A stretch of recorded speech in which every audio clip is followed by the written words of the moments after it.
February 27th Planning Commission meeting. And I am calling us to order at 5:01.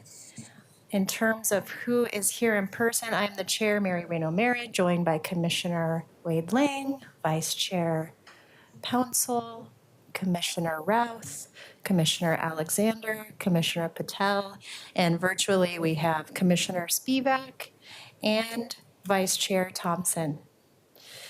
So are there any items of interest from commissioners to start us off tonight?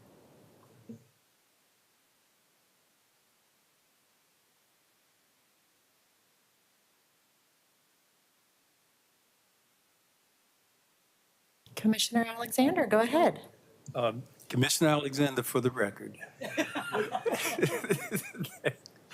I would just take a moment of personal privilege. I think some of you know that I chair the board of the Urbana Vision Trust, and this past week there was a unanimous resolution passed by the Portland School District to put together a strategy for relocation of the Matthew Prophet Education Center, hopefully into downtown. But at the conclusion of that transaction, the Urbana Vision Trust has the right of first refusal for purchase of that site to be a part of our development strategy for the Lower Urbana community. So we are very, very excited about that.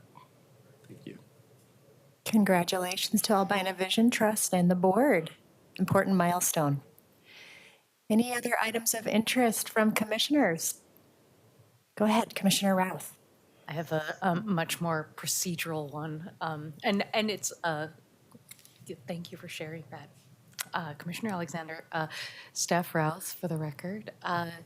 And just two, I serve as your liaison to the Economic Opportunity Analysis Collaborative Working Group, and that goes apace.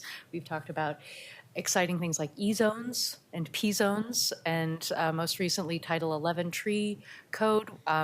We've decided at the close of our sixth meeting that 6 was not enough, so we are going to be doing at least 2 more. So stay tuned, and that is related but separate from another in East Portland called the East Portland Tax Increment Finance District Project, which goes apace. So thank you. Thank you for those updates, Commissioner Routh. Patricia, do we have a director's report this evening? Good evening, Commissioners. Patricia Diefendorfer, Chief Planner for the record with the Bureau of Planning and Sustainability. I do have a few updates for the Commission. First, I want to welcome everyone back. This is the first meeting of the year, as the Chair mentioned, and we had a little break after a very busy few months at the end of last year with some very important legislation. I hope everyone is well and that your year is off to a good start. Did want to update you on some of the items that you considered here at the Planning Commission last year, notably the Housing Regulatory Relief Project. Council did approve the Housing Regulatory Relief Project as recommended by the Planning Commission with a few additional amendments, but largely taking the recommendation of the Planning Commission. So congratulations to the Planning Commission for that piece of legislation and your leadership in on that legislation. That was approved by Council on January 31st, and it will be effective March 1st, so essentially this Friday. The Council, at the same time, you all, I'm sure, were aware, was considering changes to the inclusionary housing program, which included some zoning code changes, some other municipal code, city code changes, Title 30, and also expansion of the tax abatement program for the multiple unit limited tax exemption. And those tax exemptions, a number of these things had to be approved by the County Board of Commissioners as well. And I just wanted to report to you that last Thursday on February 22nd, the Board of County Commissioners approved all of those items, including expansion of the tax abatement programs, which is going to be really beneficial to projects. And so hopefully that will kind of foster and encourage some housing development. All of those things obviously were with that aim.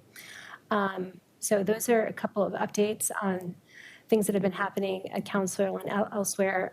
Just wanted to also mention here that we are confirmed for the Planning Commission retreat on March 8th. You'll be receiving additional details about that via email to follow shortly. And the final update that I wanted to provide to the commission is an update on the Sustainability and Climate Commission. So I know that many members of this commission have been interested in the happenings and the goings-on of that commission.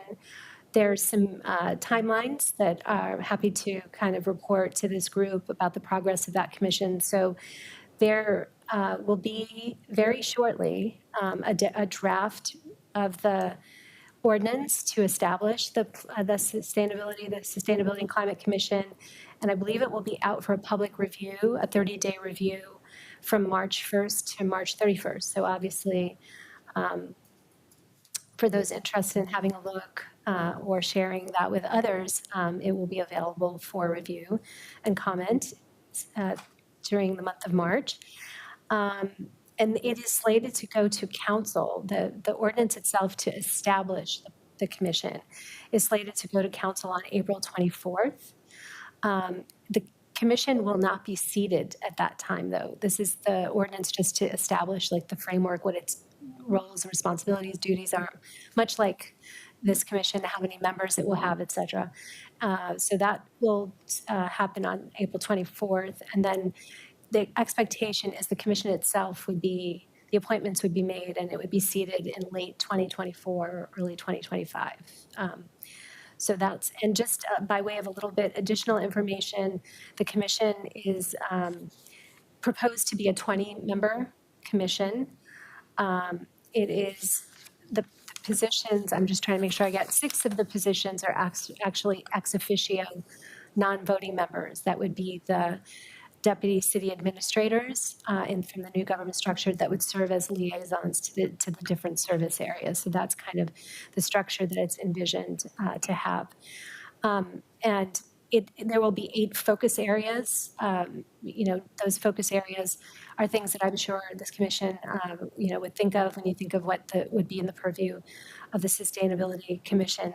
So the categories very quickly are building and homes, climate change resiliency, energy and renewables, environmental justice and equity, urban forest, natural systems, and carbon management, urban form and transportation. So where the Planning Commission, not to overlap with the Planning Commission's responsibilities, but as they pertain to carbon reduction and climate issues. Waste prevention, recycling and solid waste, and youth is one of the 8 focus areas. And there is an emphasis on youth members of sitting on the commission as well. So that's a bit of an overview. I don't want to take up too much more time, but I just wanted to share that with you for those who are interested, and I'm happy to answer any questions you may have. Thanks.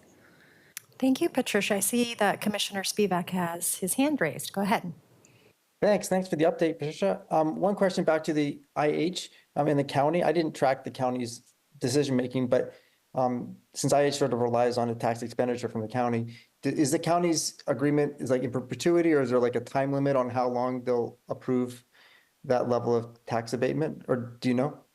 Yes, I don't know all the details, so I don't want to misspeak, and I can certainly provide more information, but I do believe it was essentially for a 5-year period to lift the current caps.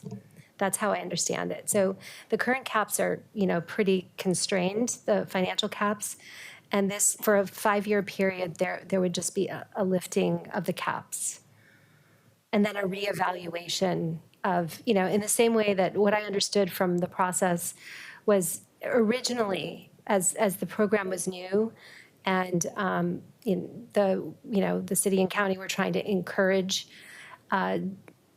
development to happen, inclusionary, market rate projects with inclusionary housing. My understanding is originally there was not a cap, and then when the program kind of took off and became more successful, a cap was instituted, and now, in response to the times that we're in and the challenging development climate, the idea is that it's appropriate to kind of lift that cap for the time being.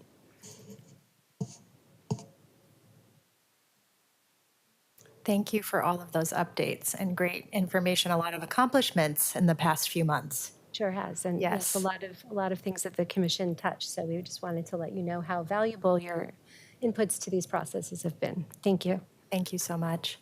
Okay, our next item of business is the consent agenda. Is there a motion to approve?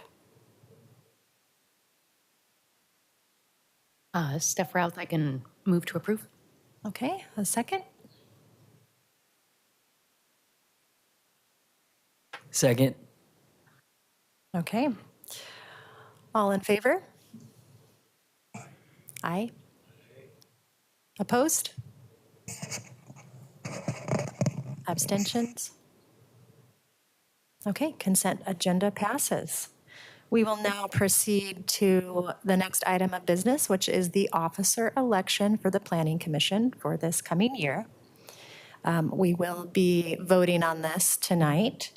And I'd like to start by opening it up for comments and expressions of interest for the 3 officer positions. So we have the chair and 2 vice chair positions.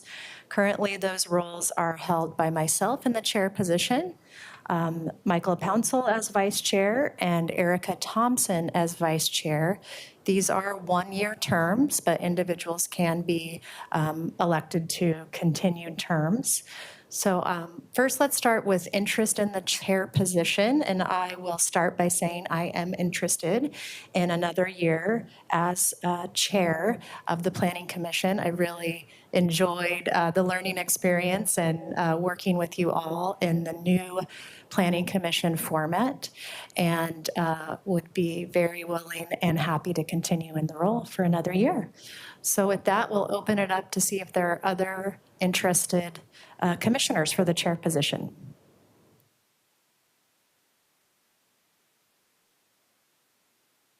Okay, hearing none, we will now move on to the vice chair position. So would open it up for expressions of interest for the 2 vice chair positions on the Planning Commission.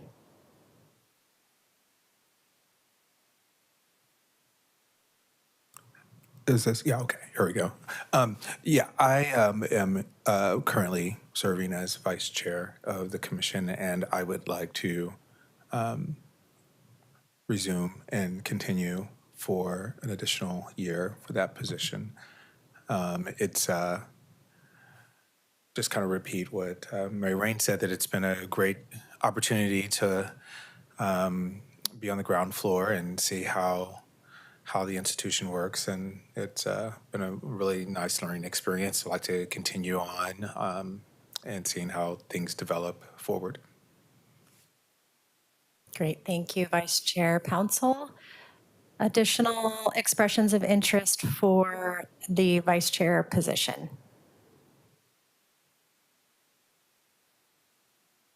Vice Chair Thompson.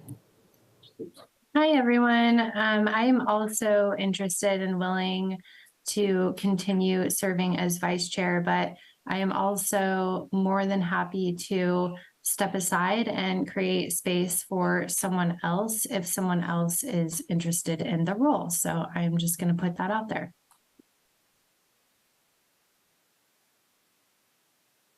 Thank you, Vice Chair Thompson. Go ahead, Commissioner Lang. My reluctance to run for either of these positions is not because I don't want to, it's because I think the 3 of you did an outstanding job over the year. And I totally support all 3 of you stepping back into that position. So thank you. Thank you so much, Commissioner Lang. Any additional comments or expressions of interest? A comment, not an Okay. expression of interest. No, I would also join you in sort of thanking you for your service, and knowing that, you know, at the times that we're in, the importance of the leadership provide will only grow, and we are fortunate to have you willing to continue the continuity of this body. So please accept my appreciation.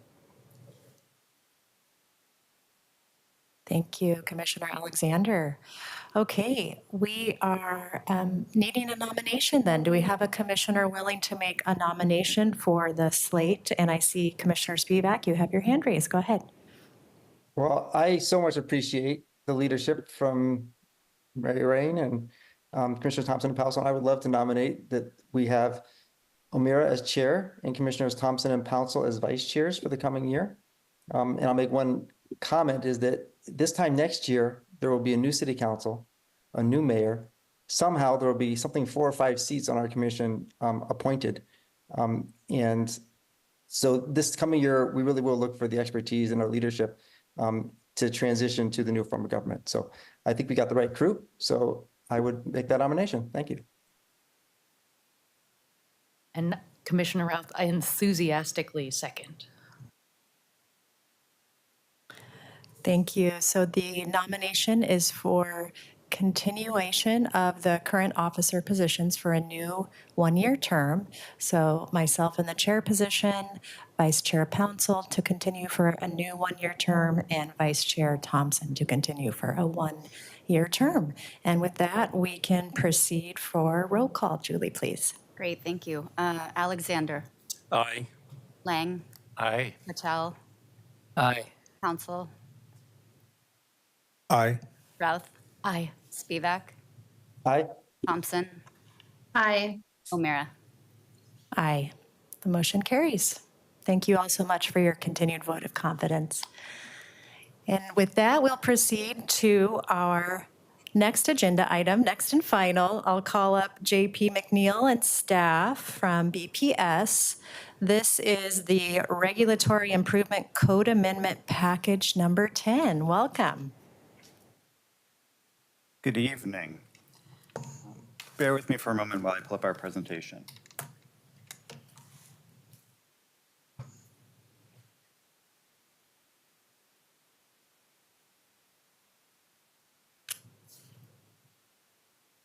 Yeah, and while you do that, JP, I do want to state that we will have a public hearing tonight. And so the order will be a briefing and then the public hearing. And then we will see how discussion goes regarding whether this item will continue to the next Planning Commission meeting or if we feel prepared to proceed to a vote tonight. Perfect. Thank you very much. While JP gets us settled with a PowerPoint presentation, I thought I'd just start. My name is Sandra Wood. I'm the Co-Development Manager at Bureau of Planning and Sustainability. Thank you for having us tonight. And with me is JP McNeil, who is the project manager for the Regulatory Improvement Code Project, number 10. And with us also is Shannon Buno. She's our senior code editor at the Bureau. She's behind every code project that you see, but she's rarely up here because today she's filling in with for someone else who's on scheduled leave, and that is Kevin Bond. He worked on half of these projects, and we couldn't have gotten this work done without him, but he is on leave. So as Chair O'Meara described, we are here to hold a hearing for the Regulatory Improvement Code Amendment Project. That acronym is RICAP for short, and so we refer to the whole program as RICAP. Think of this as a zoning code maintenance program or project, and that comes on an ongoing basis. This is our 10th such project since 2005. I'm going to provide a little background on the project and the program, its origins, and how we select our work plan. And then JP and Shannon will share what the proposal is. And then most importantly, of course, you'll hear from testifiers.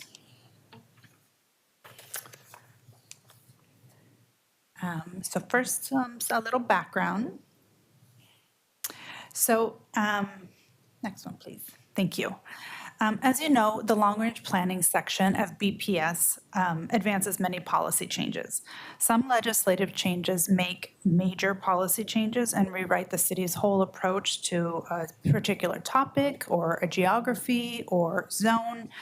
Examples are on this slide on the far left. So the Central City 35 is one example where we rewrote the rules for Central City, did some map changes, the mixed-use zoning, the same.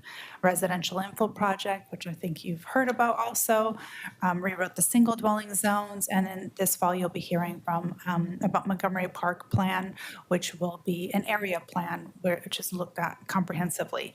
So those are examples of some major projects that we bring forward. Other projects I would characterize as more of a medium policy shifts.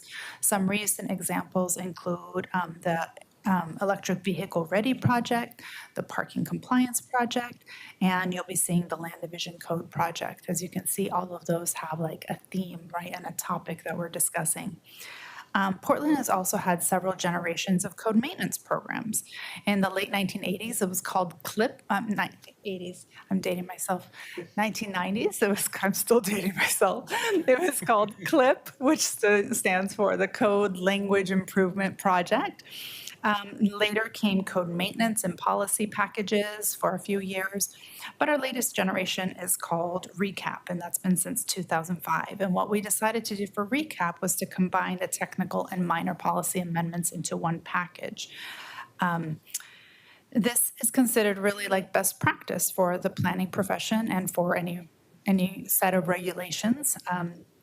And so we've been proud to have this program. We've had to pause it a couple of times, mostly due to budget shortfalls, but sometimes due to other priorities. When we were rewriting the comprehensive plan, all the planners was all hands on deck on rewriting the comprehensive plan. And it seems silly to be changing the code here and there when we were changing our whole vision for what the city should be and what we should regulate. With the city's recent appointment of the Permit Improvement Task Force a couple years ago, this program was prioritized again, and once again, it was funded. Next, please. So speaking of permitting, another big change coming out of those discussions is the creation of the new single permitting authority. This is the temporary name of the entity that will house all permitting portions of Portland's bureaus beginning July 1st. Of this year. So this is a really big move, and there's been a lot of internal movement to make this happen. We, in the Long Range Planning Program at BPS, have been lucky to have a program to learn about and address issues that arise during implementation. Even though we're not the ones who do the implementation, we work closely with our planner partners at the Bureau of Development Services, who identify most of these issues as they're working with developers and in the development world. Other bureaus don't have such a program. So this slide was presented at City Council budget session a couple of weeks ago, and there were several asks, but this middle ask, the regulatory coordination and cleanup, is the one I wanted to bring to your attention. And the ask was that there be a RICAP-like program be established across the board, and that there be funding to support one system for code maintenance citywide. So that's where we are today. And not only is having an ongoing program for code maintenance considered best practice, but having this program also carries out policy 10.4, one of my very, very favorite policies in the comp plan, that calls for addressing problems and keeping regulations as simple as possible and using clear language. Shannon helps us a lot with that. And identifying and acting on regulatory improvement suggestions. I couldn't believe that was in there. That's the very last policy of the comp plan. So what is RICAP? They're a little different than other legislative projects in that their purpose really is to ease regulatory burdens and make the code easier to understand and implement. That is the basic premise. But of course, we also want to be implementing the comprehensive plan as we go along. We don't want to just change the rules that don't advance our community's goals. It's an ongoing program to maintain the zoning code. The amendments address a variety of topics and geographies, as you probably saw from our 83 amendments and the variety of topics that are included. But we packaged them together in these RICAP projects for efficiency, so we can come with one package about a year and a half. The focus is on technical and minor policy changes, and medium and major policy requests are assigned to other projects. The work plan is based on an online database that's ongoing of amendment requests. Right now, that database has about 450 items in it that still need to be addressed.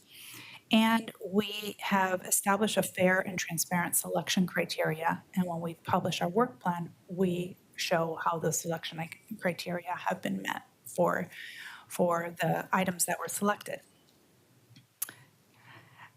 Next, we thought it would be worthwhile to describe the difference between the types of amendments and use an example of a retail use to illustrate those differences. Technical amendments include addressing Things such as incorrect or outdated references, grammatical errors and word inconsistencies, and general improvements for readability, clarifications to code language that's ambiguous or wording that can be interpreted multiple ways. We want to clean those up, and to correct code conflicts. An example of a technical amendment in your package is number 49, where we are updating references to state-regulated child care facilities and clarify that they are not subject to home occupation regulations. A minor policy amendment makes a slight change to adopted policies. An example in your package is number 47, where we're proposing to allow home occupations with employees and customers on a site with an accessory dwelling unit, which is not currently allowed. A medium policy example is in the multi-dwelling zones, expanding the allowance for retail uses beyond sites that abut civic and neighborhood corridors. This is a total invention of mine. This is not a request. It was just to illustrate what could be considered a medium policy change. And a major policy change would be to allow retail uses in all residential zones. Again, not a request that somebody has made, but if we wanted to move in that direction, I think we would consider that major and do extensive public outreach for that. So onto our selection process. Requests are submitted into a database on an ongoing basis. We probably receive, 3 a week or something, sometimes from members of the public and sometimes from BDS staff. And then once a year, we go through and we sort those items. And we establish if the items are mandated by state, federal, or regional law, which definitely comes about. Sometimes people ask, how can you be doing this if the law requires that? And then we sort by types of amendments, as I just described, of like major, medium, minor, and technical. The technical items traditionally have been added into RICAP directly. We did not do this year because we have a backlog because we haven't been doing RICAP, so we had over 100 technical amendments, and we thought nobody wanted to work on that project with just 100 technical amendments. So we picked, 45 or something like that are in this, 54, that are in this package, and we hope to catch up with the next package. The minor policy items are candidates for RICAP and are ranked using evaluation criteria that I'll share in the next slide. We use a word that it's a made-up word to refer to these items. We call them recapable. Is this issue recapable? In other words, is it technical, or is it a minor amendment, or does it need to go into a bigger project that has better outreach, if you will? So we do the sorting, we use the evaluation criteria, and then at the end, we look at the work plan and consider, okay, what are the highest ranking items? Are there other projects that are addressing this issue or working in this area and this community already? Are there some items that we can bundle together so this makes it more, we can take this a little further? And what other resources needed? Do we need to work with other bureaus and get them involved, but they don't have staffing to work on? So we take those things into consideration and develop our final work plan. And just to go a little further into the selection criteria, these criteria were established way back when in 2003, 4-ish, with the then Planning Commission, actually. We all get caught up in wanting to respond to the issue that's before us at the moment, and that happens all the time, and we consider those the issue du jour. But we also want to be fair and objective and as transparent as possible for issues that were brought up 9 months ago before we develop our work plan. So we use these selection criteria to rank the requests. The ranking looks at the variety of stakeholders and who's affected, what groups, and how many people. The geographic applicability, how widespread is the issue? Is it one zone? Is it the city? How many properties does the issue apply to?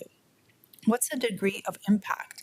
How problematic is the issue? Is there any regulatory relief when you encounter this code requirement, like in the form of an adjustment or another land use review?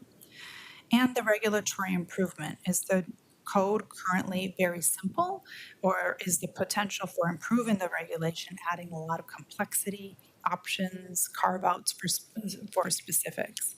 So we consider all of those things in the ranking. And no matter what is in the recap package, you'll always hear from stakeholders about what is not in the recap package. And as I mentioned, there were many other item requests that we've had. So today you'll undoubtedly hear about other issues that weren't addressed in recap 10, and City Council may hear of even more when we take this package to them. So we hope your focus will be on the amendments that are before you rather than trying to address new issues. So I wanted to offer 3 reminders that get at this issue. One, there's still many items that are not addressed that have been requested that are in the database, 450 as I've mentioned. 2, we've gone through this long established selection process, as I just described with those selection criteria. And then finally, the amendments that are before you in Recap 10 have been vetted and will be vetted through this legislative process. By this, I mean that the issues have been researched by staff, discussed with our partners at BDS and the city attorneys and other bureaus. We've published a work plan and a discussion draft. We've publicized it in our communications and our public notices. We've presented it to stakeholder groups. And of course, we've refined the proposals and republished it as a proposed draft that's before you today. So for Recap 10 in particular, as is customary, we've shared our work plan long before we started the work. For Recap 10, we published the work plan and sent a blog post in July of 2023. The discussion draft period was open for 2 months, November and December, and presented to any group that asked for us to present to them. The map app was also open during this time. Sadly, we only received 5 comments on our proposals. We published and publicized the proposed draft about a month ago. Of course, we formally sent notice to about 300 people for today's hearing.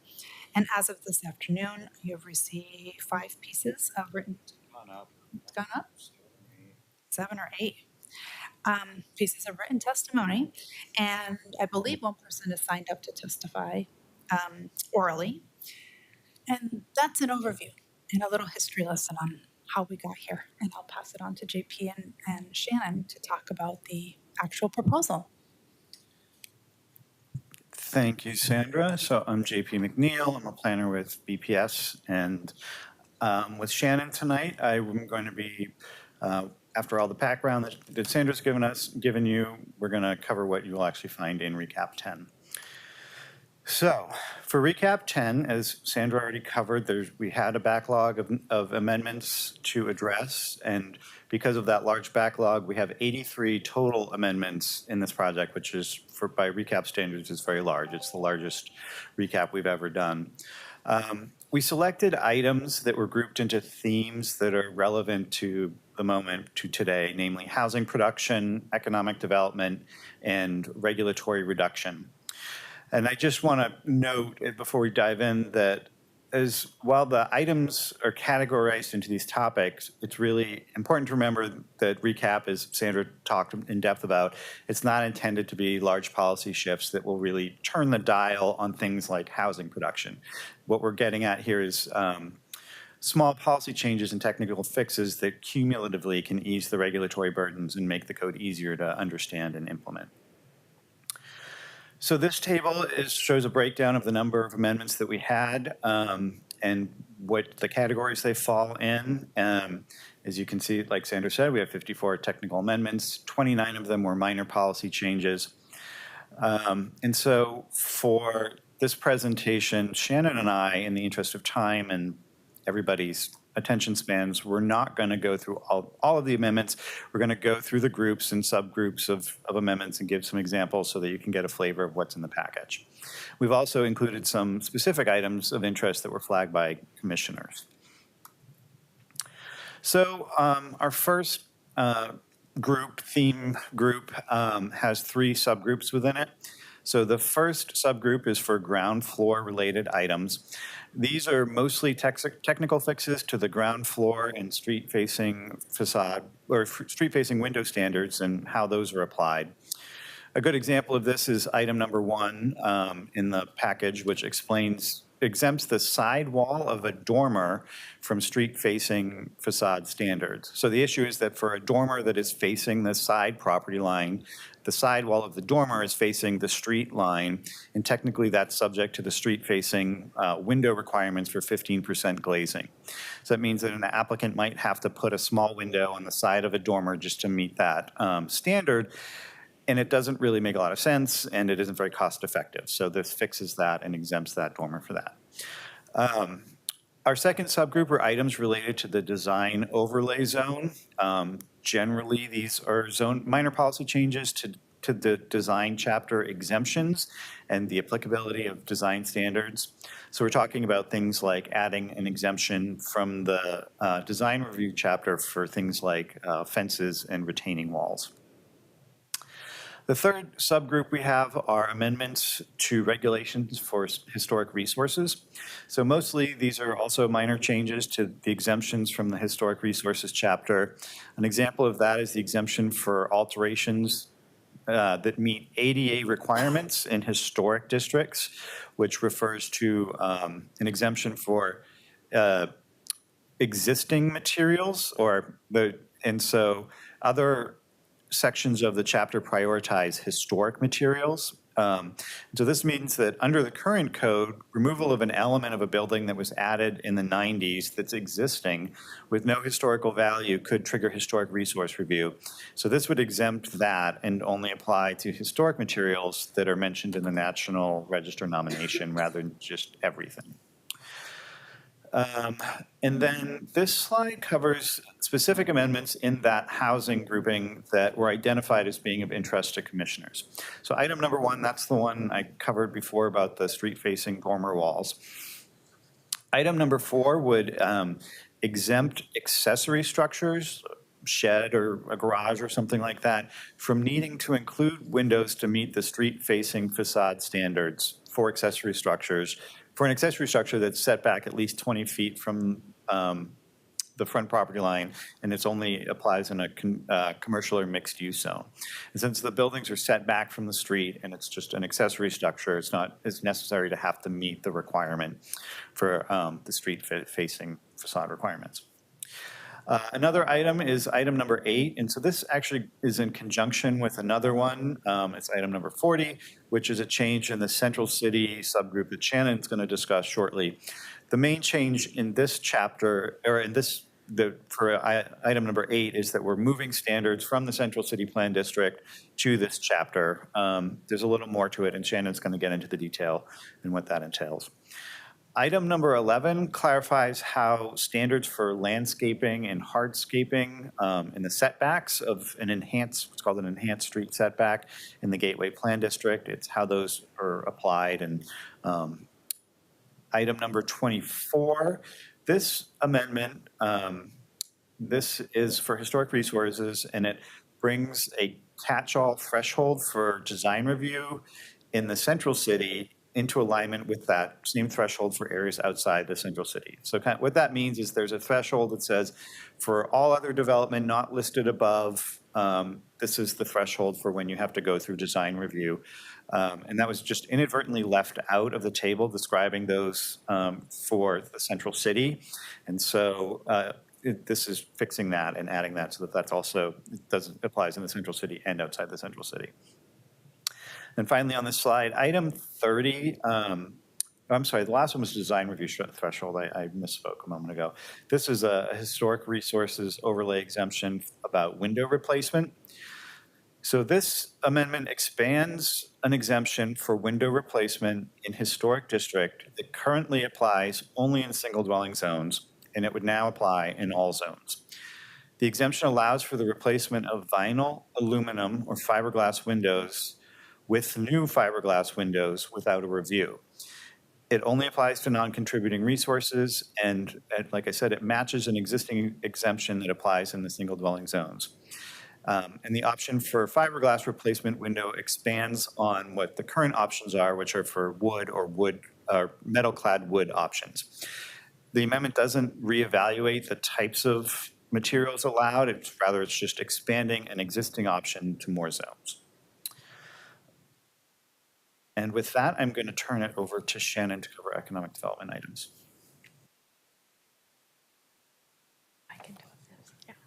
Good evening. I'm Shannon Buno. I'm with the Bureau of Planning and Sustainability as well.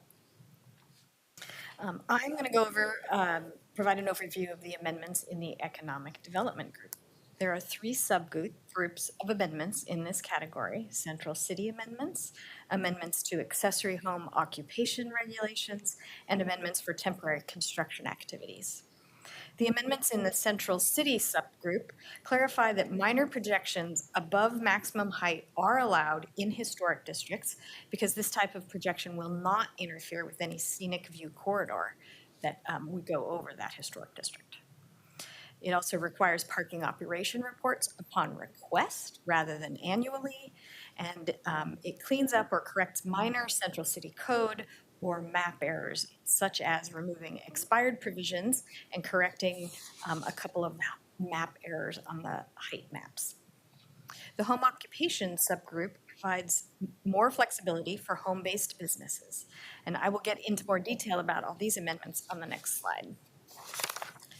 And finally, the temporary construction activity subgroup eases rules for temporary construction activities, including where staging areas can be located, how long staging areas can remain, and when temporary parking for construction sites can start. The amendments also allow construction projects in the RM4 zone to actually have off-site staging. Okay. Go back to the other one. Yeah, the one first. So these slides show the items within this group that have been flagged by commissioners for more information.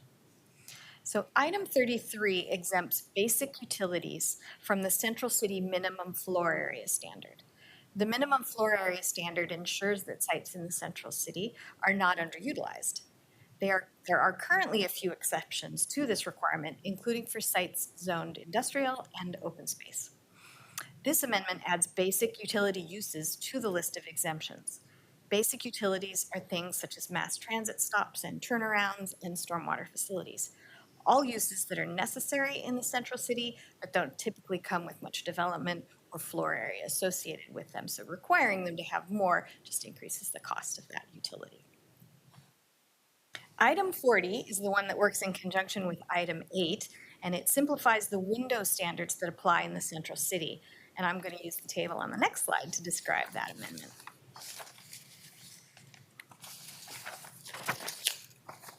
So currently, the Central City Plan District contains a standard that requires windows on upper floors of buildings in the EX zone when those buildings are located within 200 feet of certain streetcar alignments. The Central City upper floor standard was implemented many years ago when buildings containing telecommunications equipment were being built in the Central City. These so-called telco hotels typically had few windows, so the standard was designed to discourage blank facades. Since that time, the window standards for the RX and CX zones have been updated and include a standard that applies more broadly to street-facing facades in the Central City and requires that 15% of the entire facade contain windows, as opposed to the Central City EX standard that requires 15% of the upper floors to have windows. The proposed amendment simplifies the window standards for EX in Central City and makes the street-facing facade window requirement consistent among the 3 Central City base zones. So the standard is being removed, the upper floor standard is being removed from the Central City Plan District, and the CX, RX facade standard is being added to the EX base zones. That's amendment number 8. Commissioner Spivak asked if developers in the EX zone have shared thoughts on this proposed change. We're not aware of any testimony from developers at this point on this item. JP and Kevin presented the amendments to the Development Review Advisory Committee a couple of times and to the Design Commission. Developers and architects that work downtown sit on both groups, so I believe some people are at least aware. So going back.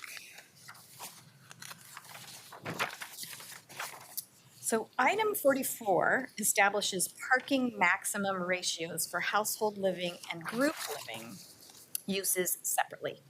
Currently, the central city contains one maximum ratio for residential uses as a whole, and the ratio is based on number of dwelling units. However, group living uses are often large buildings with one or maybe only a handful of dwelling units, such as in the case of assisted living or congregate housing facilities. In this situation, that maximum is not workable when it's related to dwelling units. It's too low. So the amendment establishes a maximum ratio that will work in these situations, and we've based it on the ratio set for group living outside of the central city, so it's not a brand new regulation. Items 47 and 48 expand opportunities for small home-based businesses by permanently implementing changes that were approved as temporary relief during the pandemic. This includes an increase in the number of customers allowed per day for a Type B accessory home occupation and flexibility to have an ADU on a site with a Type B home occupation. A Type B home occupation is one where customers and an employee can come to the site. A Type A home occupation is where the homeowner simply works from home, no customers, nobody coming there. Commissioner O'Mara asked about the rationale for prohibiting accessory short-term rentals, which is different than ADUs, in dwelling units that also have a Type B accessory home occupation. Again, that's the type that can have up to 15 customers with the amendments proposed and an employee. Type B home occupations and accessory short-term rentals are both retail sales and service uses. The rationale for prohibiting is to limit the impacts from retail uses in residential zones, because this is all going on in people's homes. In effect, homeowners can choose one type of full-blown retail over the other. Commissioner Spivak inquired about other cities as reference points for liberalizing the home occupation regulations further. The amendments in RICAP 10 arose from BDS Equity Team, the ordinance that City Council passed to make home occupations easier to establish and operate during COVID, and our own district liaison team. We didn't set out to examine best practices or do research on implementation issues. In keeping with RICAP projects, as Sandra described, we're making minor policy changes that are consistent with current practice.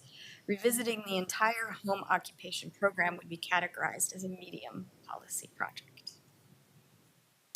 Moving on, items 50 and 51 do a couple of things.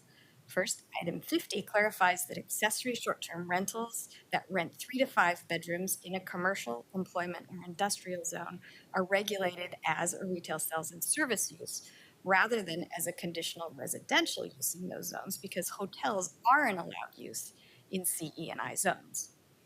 Item 51 adds a standard limiting how a short-term rental can be advertised and is intended to help cut down on unpermitted short-term rentals. It will help with enforcement. Commissioner Spivak asked why the city asks for the names and phone numbers of ASTR guests. The existing code language related to monitoring has been in the code since 1991, when the chapter was called Bed and Breakfast Facilities. The proposed language came from the city attorney's office and modernizes the language. The data, whether gathered by a homeowner in a log or the rental platform, can be used by BDS code enforcement as necessary to help resolve complaints. All right, thank you, Shannon. So for our final group, I'm going to go through the regulatory reduction items. Within this group, we have 3 subgroups, one related to state compliance, one related to land use review processes, and then a miscellaneous catch-all category. So the first subgroup are the state compliance items.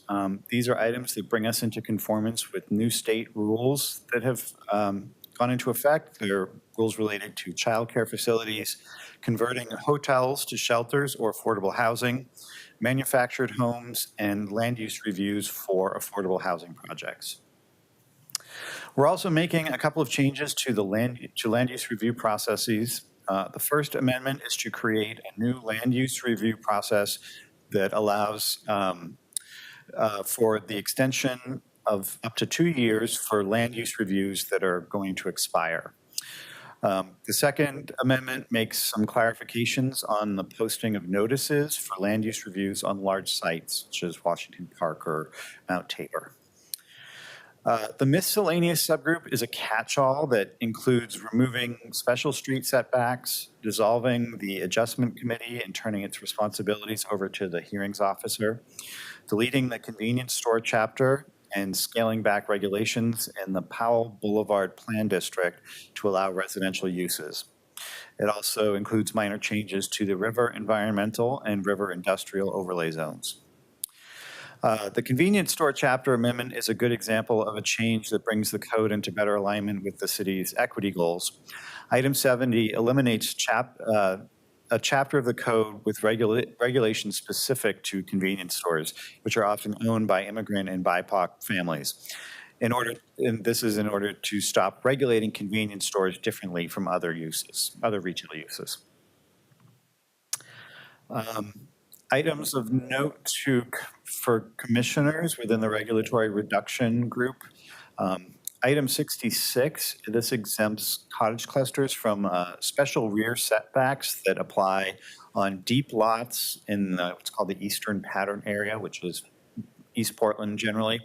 And so these setbacks, they only apply in multi-dwelling zones, and they're intended to create open space on the rear of these lots. And the thought is that there's a grouping of these lots and there's a larger open space in the rear.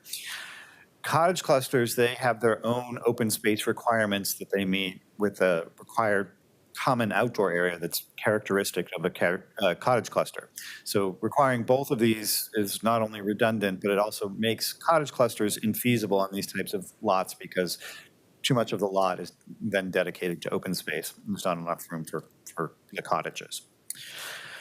Item 77 allows other types of improvements in a developed right-of-way in the river environmental zone than those that are already allowed. So this would allow improvements like bike lanes in a developed right-of-way.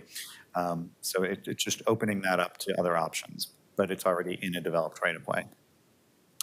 Item 82, this clarifies that allowed development, a development that is allowed by the zoning code by right on a site with an existing conditional use does not trigger a new conditional use review.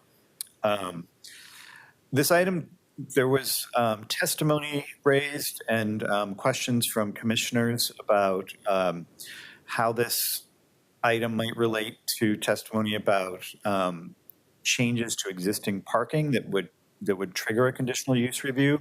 So this item does not amend the section dealing with changes to existing parking triggering a conditional use review. That was an issue it was raised with our previous project, the Parking Compliance Amendments Project. It was about a year ago went to City Council. And while it remains a salient issue, this is a larger policy issue that would be better addressed in a future project that looks more deeply at the conditional use chapter. So that is our explanation of the amendments or a flavor that Shannon and I gave you. The proposal that we are bringing to you is for you to recommend to City Council to adopt our report, to amend Title 33, the zoning code as listed in the proposed draft, to amend Policy 2.20 of the comprehensive plan. This is related to items 80 and 83 that dissolve the adjustment committee, and it's just a reference to the adjustment committee in the comp plan. To amend the zoning map to remove the special street setbacks and also to repeal 6 ordinances related to these special street setbacks. Our timeline here, we're winter, spring 2024 here for our Planning Commission hearing and briefing. We expect a work session and a vote in March and April, and then the project will be going to City Council probably late May. And we have an effective date of October 1st of 2024. So that concludes the presentation. There's more, anybody that's interested, there's our website and you can contact me. My contact info is there with more questions, comments. But with that, I will turn it back over to you, Chair O'Meara. Thank you so much to all of you for that overview. We will have time for questions from commissioners after the hearing. If there are any just brief clarification questions now, we can do that. But otherwise, we do want to proceed to the hearing. And before we do that, I do need to ask if there are any items of disclosure or conflict of interest from any commissioners for this agenda item. Okay, seeing none, are there any clarification questions before we open the hearing? Again, we will have time after the hearing for discussion. Okay. Julie, do we have one testifier? Okay, so we will now invite the testifier for oral testimony. We will be limiting 3 minutes for testimony tonight. And just to clarify on the written testimony, I think it was closer to maybe 10 or 11 submitted. Was that They were coming in clarified? this afternoon. Yeah. And I know that, and I actually got a phone call just before from somebody that was wondering if it was when it was gonna close, and then he heard of more people that hadn't had a chance to get their testimony in. So just to be aware of that. Okay, And I just want to make a point of clarification. There's 12 in the map app right now, but we use the map app for the discussion draft phase. So there are 5 from the discussion Okay. draft phase that are referring to old proposals. okay, that's 7 helpful. that are about this current proposal for the Planning Commission. Okay, thank you, Sandra. So does that mean, I'm actually looking, pardon me, Patricia Diefendorfer for the record, just want to clarify, because that has been an issue where it's unclear which phase the comments are in.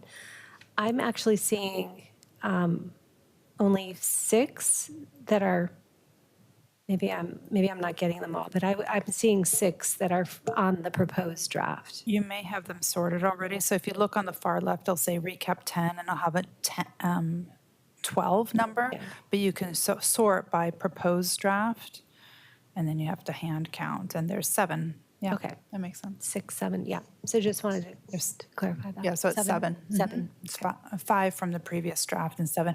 This is something that we're working with our tech team to improve upon, so it's not confusing. And then when we get to city council, it's just cumulative, so that each audience knows what they're supposed to be reading.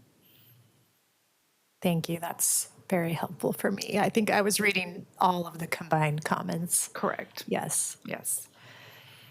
Okay, are we ready for testimony? I just want to note that the timer within Zoom is not turned on today, so we'll do a manual timer. I have it here for 3 minutes. Sure. Okay, welcome, Ted Labby. Good evening. Go ahead. Planning Commissioners. My name is Ted Labby. Thank you for the opportunity to testify. I did prepare some written comments and submitted those, and I'm hoping that you have those in front of you. I'm not going to attempt to read through all of my testimony. I know you've had a lot of that in your meetings, and you can certainly see what I have to say. I did provide comments at a previous period. Unfortunately, I was not here in 2023 to be able to comment on the process by which RICAP makes sausage. So I understand that things are pretty hard baked.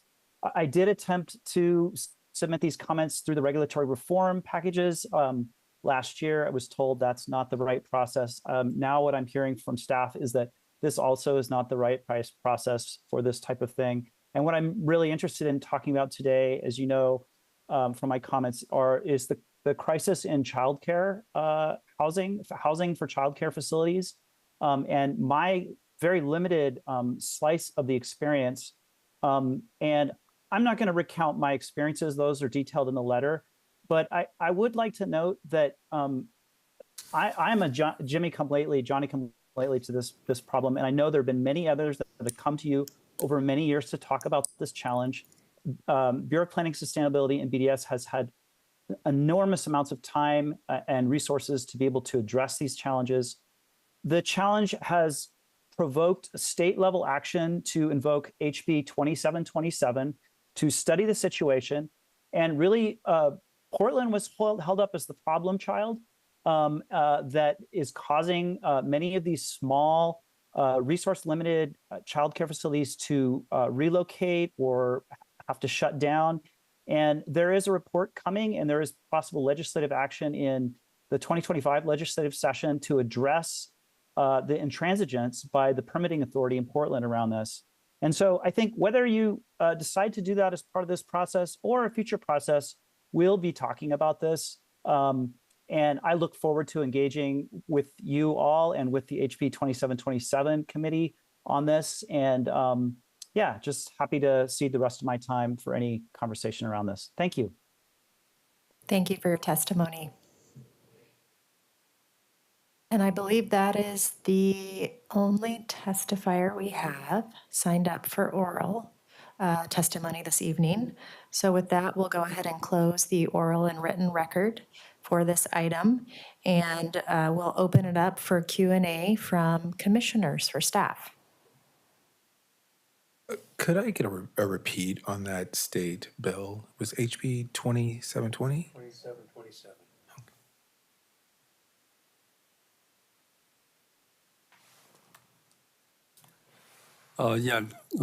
Michael Alexander for the record. Are we able to pull up the presentation again? I wanted to actually go back, and actually it is the triggering conditional use, the item that was just discussed by Mr. Labbe that I wanted to have a clearer understanding of the filter to bring to this space today. I understand the intent of RICAP is in many ways to provide a greater clarity and understanding of sort of existing codes. But when I see that there are some areas where things are being exempt, I mean, that's a broader touching of whatever change is going to be made from my perspective.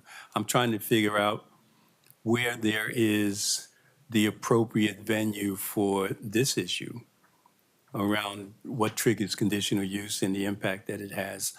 And if we have the opportunity to look at the need for childcare services in the same way that we're looking at the acute need for housing, I'm thrown off. You know, is this a distinction without a difference, or is there something that actually says this is not the place to touch this, but I'm not sure what is? So you know, and that's not a very clear question, but you know, there were 83, and this was the one that stood out for me. This rose, you know, in terms of just as we're looking at continuing to shape greater clarity and reduction of barriers. I hope we're not leaving money on the table. Thanks for that question, Commissioner Alexander. I think just to clarify, what the testifier is testifying to is not in the work plan and is not what we're bringing forward to you. We don't disagree that the conditional use chapter needs to be looked at. There are many conditional uses in the city. Schools has come up and was high on the list recently. Daycares is the one that he is bringing up, that daycare uses are conditional uses in some zones. So we don't disagree that the uses shouldn't, we think the uses should be looked at. We think the thresholds should be looked at. We think we need to think about how old conditional uses that have already been approved and where there was a community discussion around a school last year, the year before that, how that plays with the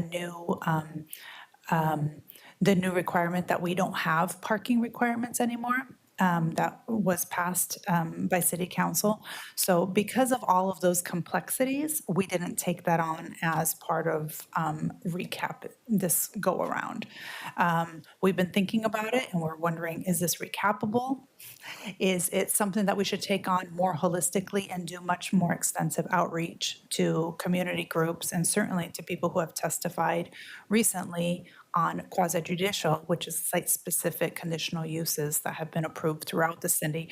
As his testimony mentions, there are hundreds of schools and churches, and a lot of people will be affected by any change that we propose.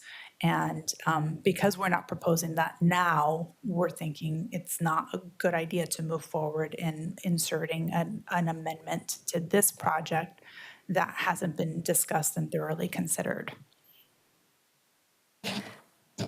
Mike Alexander for the record. I thank you very much. I do appreciate the explanation, and it does make sense. And I agree that a change would impact a large body of organizations and institutions.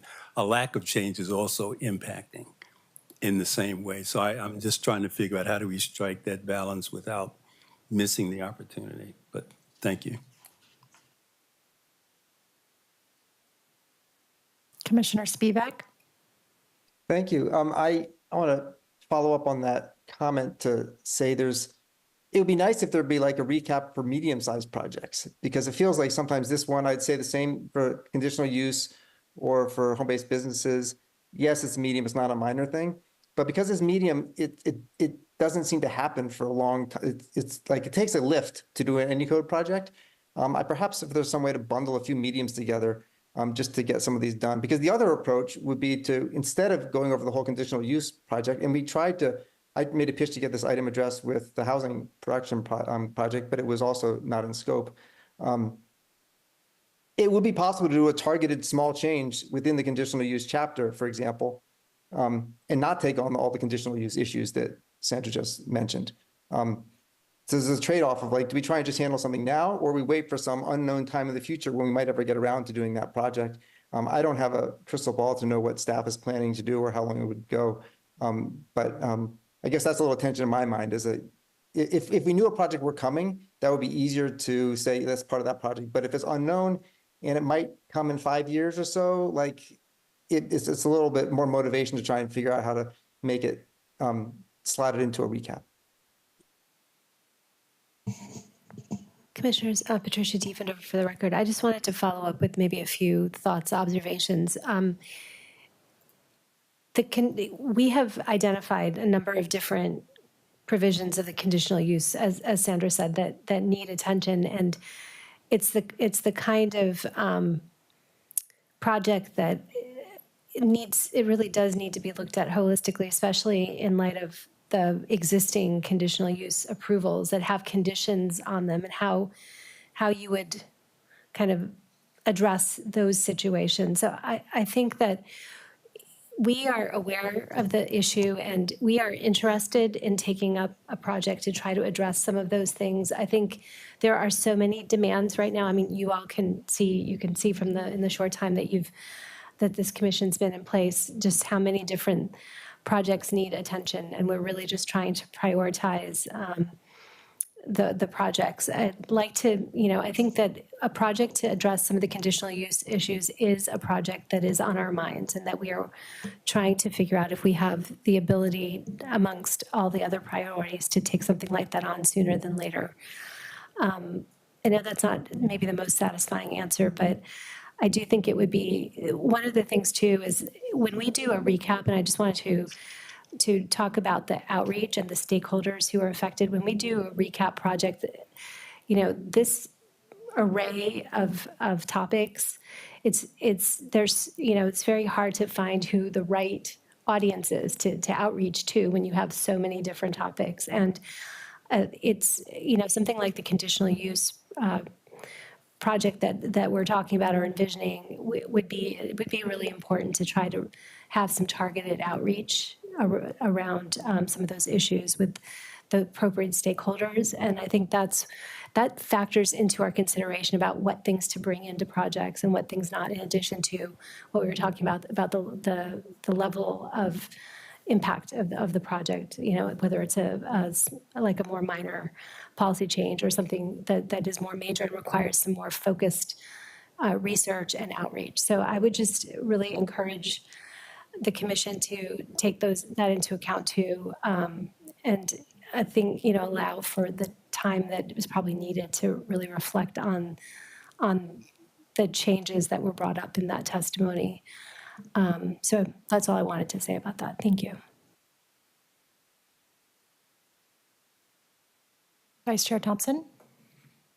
Hi, yeah, thank you. I had general questions about this topic as it relates to opportunities for the public to shape the work plan, you know, in a broader sense, and to identify and surface priorities for land use and zoning improvements. And Patricia, what you were talking about, I think, started to help me understand what that might look like. But I think that there are more ways that we could go further in being transparent to the public about what that opportunity is.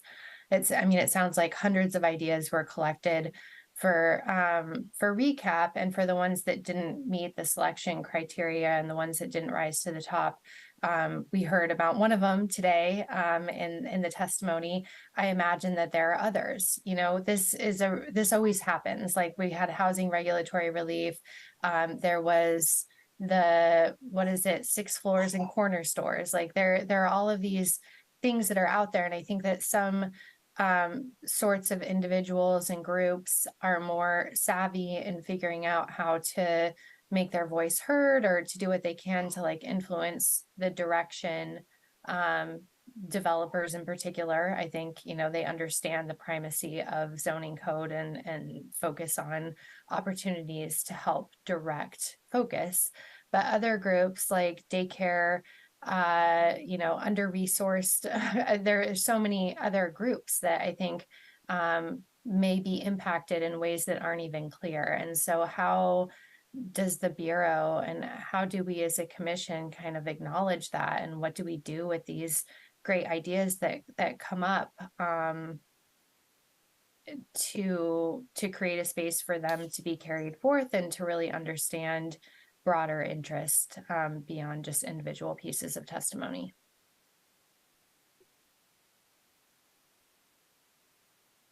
Thank you, Vice Chair Thompson.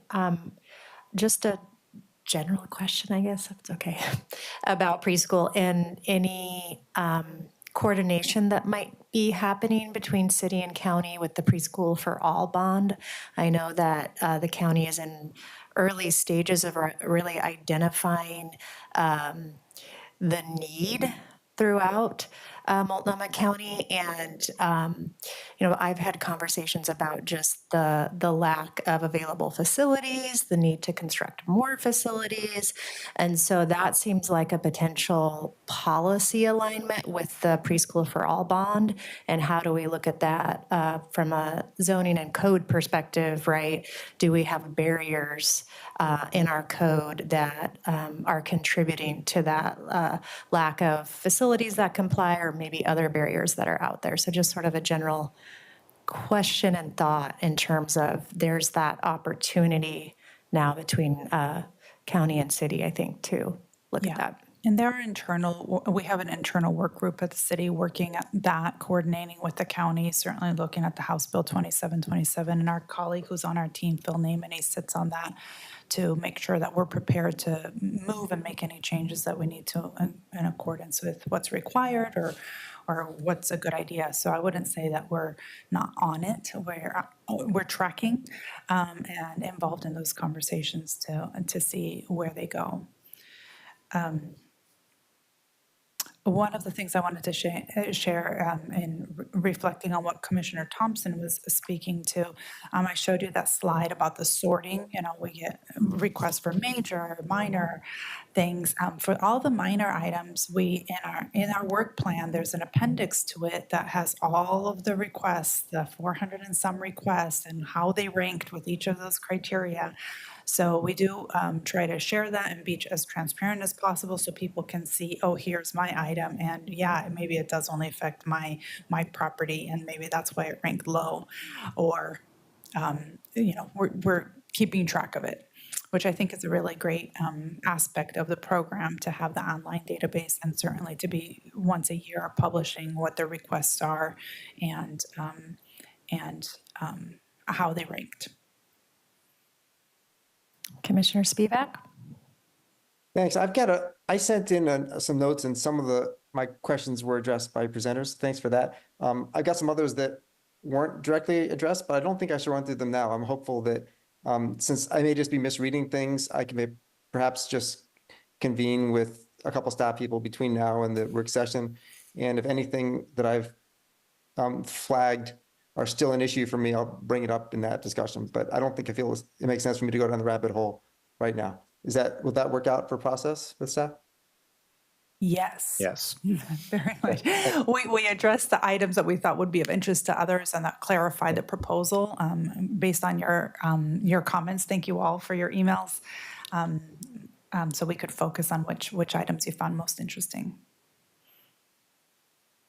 Go ahead, Commissioner Rouse. Commissioner Routh, for the record, since we're talking about county and you mentioned conversations around HB 2727, I'm curious because there's a fair bit wafting through the legislature as we speak around housing and zoning, and I'm curious, is that a separate process after recap? Is that something that we want to hold space for? If there are minor compliance needs to kind of tack on to be in compliance, I think of 1537.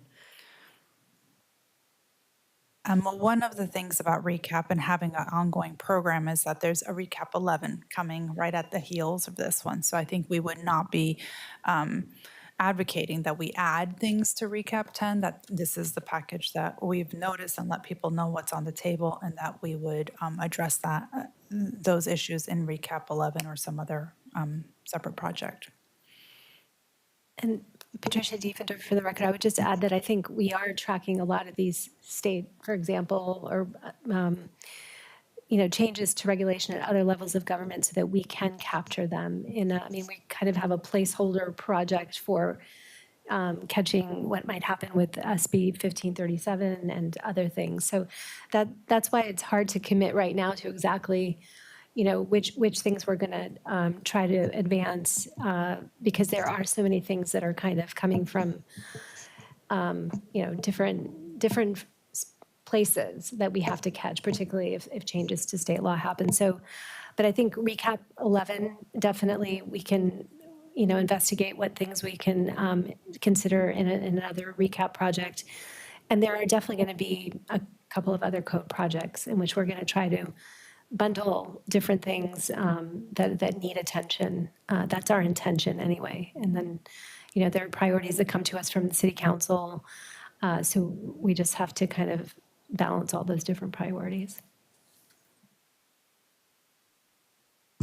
Chair O'Meara, for the record, going back to Commissioner Spivak's comment about having several follow-up questions, one of the options before us tonight is really indicating whether we want to proceed to a vote tonight or if we want to keep the work session that's currently scheduled on the 12th. So I just wanted to get a sense from other commissioners.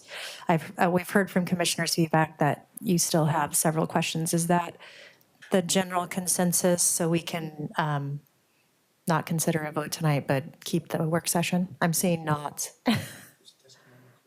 Testimony is closed. Yeah.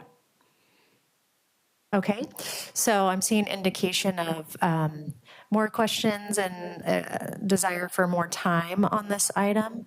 So I think where that leaves us today is we do have time if there are other questions today, but we'll go ahead and keep the work session on the 12th as well. Go ahead, Commissioner Lang.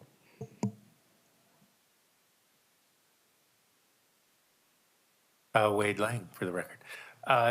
Two questions. One, you said preschool, and we were also talking about daycare. Are those interchangeable? Is that the same? I'm going to start with an answer and then Shannon's going to correct me. No, one of the things I just wanted to clarify is that there's daycare, which is like a facility. Many of them are in downtown and in neighborhoods too, where there's, a facility. There's also home daycare, home child care, which the state regulates and the city allows. So anybody in their home can have a certain number of clients, I guess the little clients, children that they're taking care of. So that's the home child care is different from a facility, which is a daycare. And is there any other one? No, it's fine. I got it right. So did we impact that all with the recap that talks about employees or visitors to a dwelling, No, the home that's separate. child care is not subject to the home occupation rules. And that's the clarification that is being made. Okay. And in one of the testimonies, I noticed someone just pointing out in the conditional use, inserting a word review that looks like it was just inadvertently kind of left out, which changes the statement within the language of that code. Do you guys look at that and kind of, if it makes sense that we just left a word out, you add that back in? And Yeah, we did live look it, at right? that specific one, and I think we did decide that we'll put that back in. It makes, yeah, it doesn't, it's not a hugely substantive change, but yeah, so we can just Yeah. put the word back in for clarity. Okay, then I won't put that in my notes for next time. Thank you. It would have to be, yeah, it would have to be an amendment. So please do put it in your notes because we don't want to just change it ourselves. It would be nice if a commissioner recommended that proposed that as an amendment. Thank you. Yeah, this is Commissioner Pouncil for the record here. I was just wanting a little bit more clarification on the river environmental overlay, allowing any type of improvement within the developed public right of way to be exempted from the river environmental overlay zone regulation. Currently, it's only streets and sidewalk improvement are exempt. And I was just kind of curious, is there like I'm not quite sure if I understand that. Is there like a distance from the river? Is there, where does this start? Where does this end? You said earlier about bike trails. I wasn't quite sure if that was like, we're talking like the bank, or are we talking about the Greenway Trail? I was a little confused. We are not talking about the Greenway Trail. So this is an existing exemption from river environmental review. So river environmental zone does apply along the river out to a certain distance, usually associated with floodplain and other natural resource areas. Right now, if you have a public right-of-way, which is, it is a platted right-of-way, and there is a partial improvement in it, for instance, just the roadway, you can improve the street and sidewalk, make it a little bit wider, add a sidewalk. That is exempt from river environmental review, which is a kind of environmental review the city has. We are proposing to allow that public right-of-way to be improved with other types of improvements, such as bike lanes. So you could add a bike lane to that roadway, because that's not a public sidewalk or something like that. So, right. So it's not where the vehicle goes, it's where the bike goes. It's not where the pedestrian goes, that's the sidewalk. So it's just allowing underdeveloped public rights of way to be fully developed out without that review, since we expected that right of way to be there in the first place. The Greenway Trail is not in a public right of way along the river, so that would not be part of this. And this discussion is about item number 77 Yes. on the list. Does that answer your question? Yeah. Commissioner Pouncil? Yeah, thank you. Thank you so much.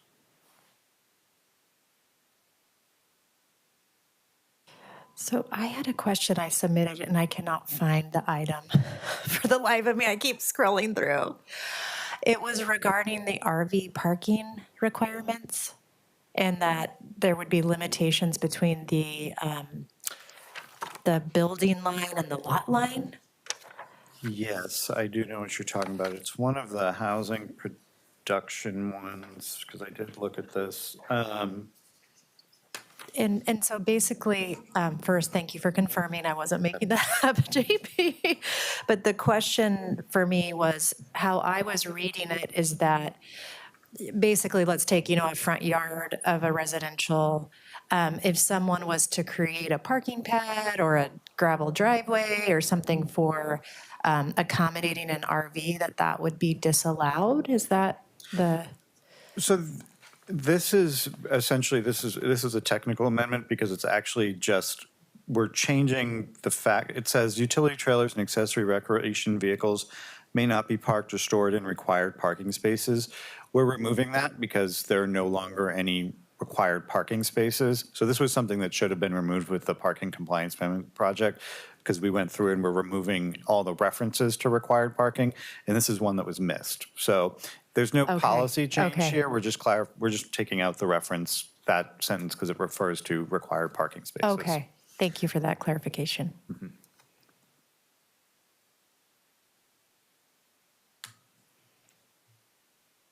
Any additional comments or questions? Go ahead, Commissioner Patel. Nikesh Patel for the record. I had two clarifying questions. One on one of the land use review items, item 61, the extension of approved land use reviews. Now, I'm looking at the proposed amendment, just a description. Is it an approval by right, or would there be approval criteria attached to this extension? And then that's question one. And then question two, which Patricia alluded to earlier, is as state law on housing continues to change, I expect that, it's going to be pretty fluid as we move forward into the summer and approach the summer. Are we expecting, or is the city expecting a RICAP 11 sometime this year? Or this would be just another annual review for a technical amendment sometime this time next year? I'll answer that in a sec. Let's answer your first question first. And I'm just going to offer a little reminder. So as of today, land use reviews are valid for 3 years. And in the Housing Regulatory Relief Project, we extended that, remember, from 3 years to 5 years.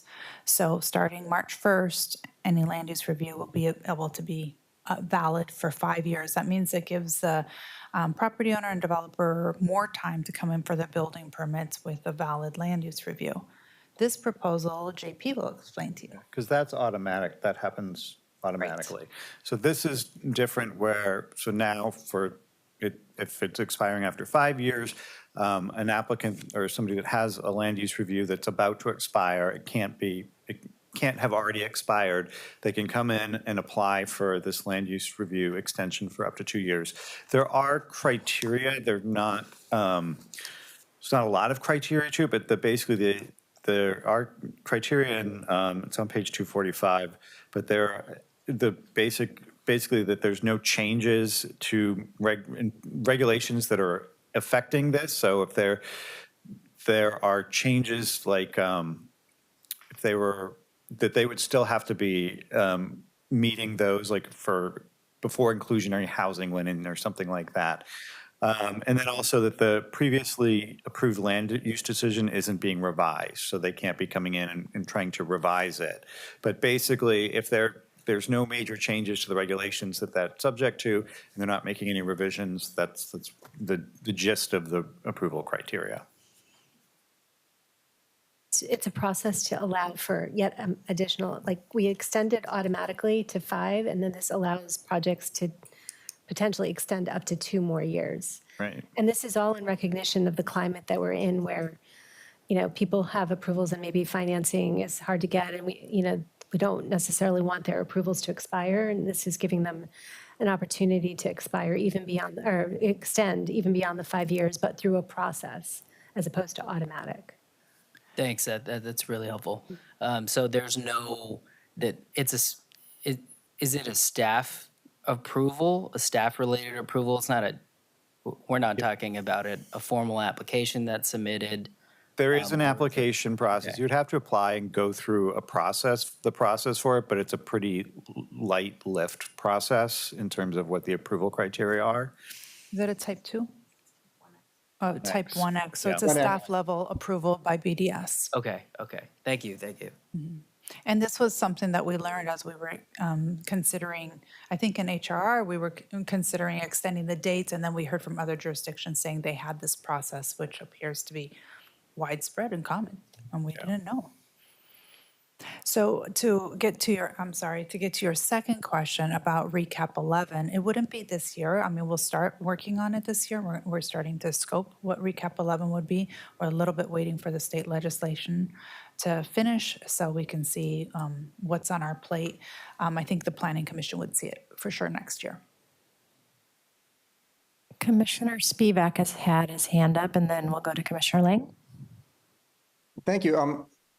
Following up on Commissioner Pouncil's question on item number 76, this one, when I read it, it seemed like maybe it wasn't that minor, but I can't tell. It would allow the Port of Portland to develop a housing manufacturing campus.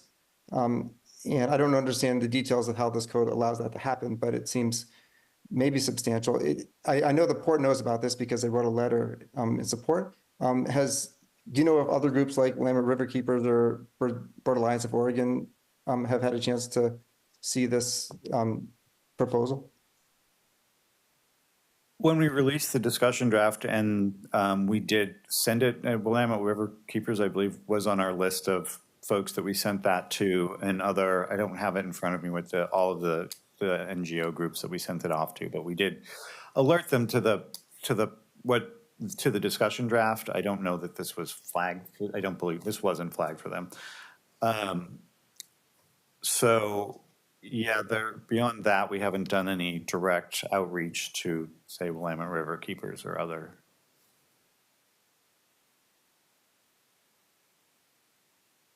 Thanks. Yeah, it's on 142. It's hard to get to it. But I don't honestly know how substantial this is, but hearing campus in a riverfront zone makes me think there might be interested parties beyond the port. That was my question. Yeah, so it sounds like they probably got the information. Whether they knew to look for it might be a stretch. Sorry, Patricia Diefenhofer. Can I just ask staff to clarify, is this the change that's related to public agencies? Correct. Yeah, can we just describe it a little bit? Let's go ahead and describe it a little bit. Sure. So this change, it is a change in the Greenway Overlay Zone, and it is allowing for, in the River Industrial Zone, typically uses have to be river dependent or river related. In this instance, there's a public agency that owns a site, and the way we define site is an ownership. So if a public agency like the port owns a large site on the property, but they own multiple lots within that, the definition of site doesn't allow them to differentiate the upland lots from the ones that are actually along the river.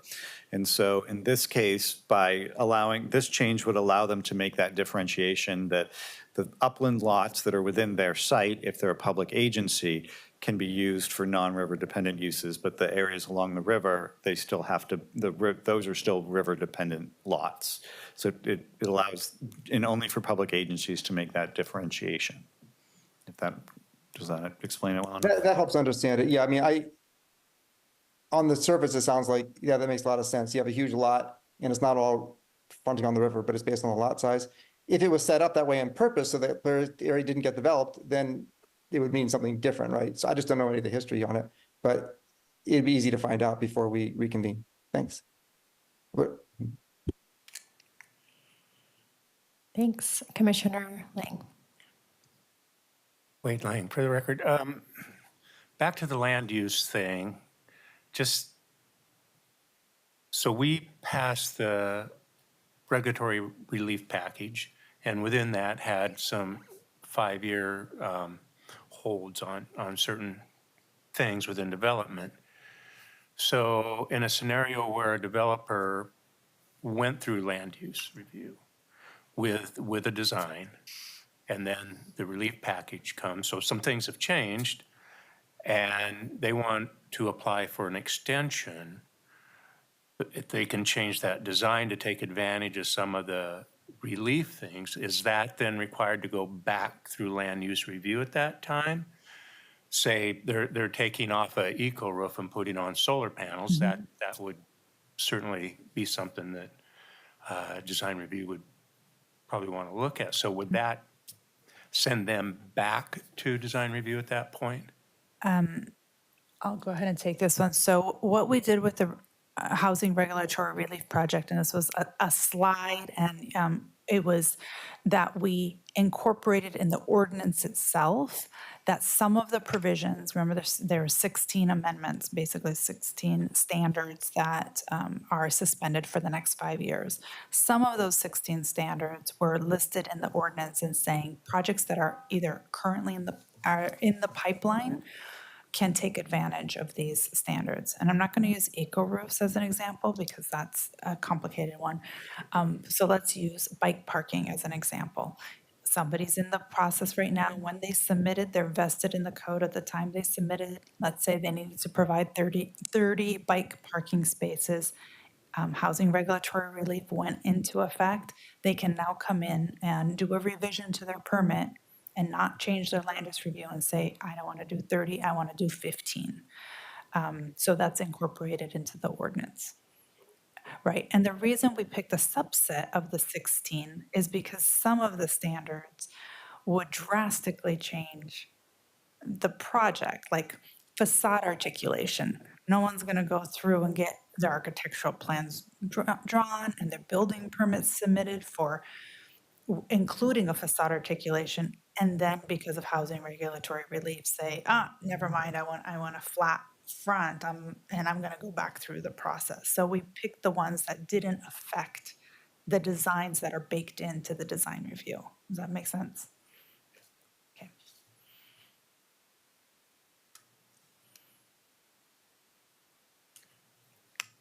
Okay. Can I just ask a question? Sorry, I'm just noticing that online, the PowerPoint is still showing versus there. I'm a little confused, but are we still sharing? There we go. Okay. Maybe we just. Thank you. Sure. So for the March 12th meeting, we will want to have any proposed amendments, just checking in procedurally as I'm sensing a slowdown of questions and comments now as we transition to think about the next meeting. Just looking for confirmation from staff that that's the direction to commissioners to think about any potential amendments, send those in advance. Any additional questions regarding RICAP 10, send those in advance. Is there a deadline we should be aware of for either questions or amendments? I'm looking at the calendar, so that's 2 weeks from Now, so. I mean, in a sense, I mean, it seems like having 3 meetings on RICAP 10 is overkill. So I think we would want to maybe plan on March 12th being the last meeting where any amendments could be introduced. We know Commissioner Lang has an amendment to insert the word review. How about, we do want to publish the amendments ahead of time so you can all read them also. So we would want to publish them by at least March 8th, which is a Friday. So if we could hear back from you by the 5th, a week from today, I think that would give us enough time to, and the sooner the better, but I would say by the 5th, given that I don't expect that many, I guess.